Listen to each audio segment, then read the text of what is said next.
En 2015, un agriculteur français sur 3 touchait moins de 350 € par mois, c'est 200 € de moins que le RSA.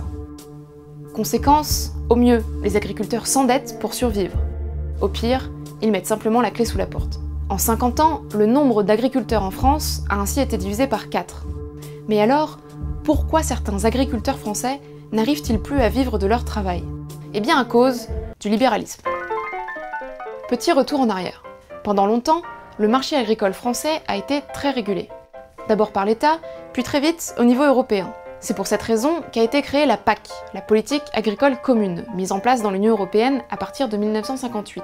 Prenons un exemple. Pour contrer la chute du prix du lait, qui menaçait la survie d'une grande partie des éleveurs bovins, l'Europe met en place les quotas laitiers en 1984. Chaque éleveur européen dispose ainsi d'un nombre maximum de litres de lait à produire, sous peine de payer une amende.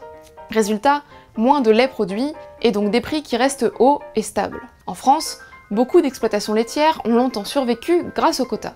Mais ailleurs en Europe, tout le monde n'est pas aussi satisfait. En Europe du Nord ou en Allemagne par exemple, les exploitations laitières, plus grosses qu'en France, aimeraient pouvoir produire plus pour réaliser des économies d'échelle. Et puis en 2015, après 31 ans de bons et loyaux services, c'est la fin des quotas laitiers. Comme prévu, les éleveurs européens ont commencé à acheter beaucoup de vaches pour produire plus de lait, ce qui a entraîné une baisse drastique des prix. Début 2016, le kilo de bœuf se négociait à 1,10 €, alors que les éleveurs français estimaient le prix minimum pour se rémunérer à 1,40 €.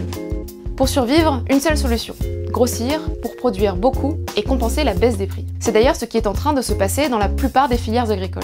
Les petites exploitations ont tendance à disparaître et celles qui survivent deviennent plus grosses.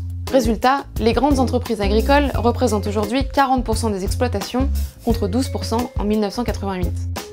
Dans le même temps, le nombre total d'exploitations a presque été divisé par 2. C'est la victoire de l'agriculture de firme et la défaite de l'agriculture familiale à la française.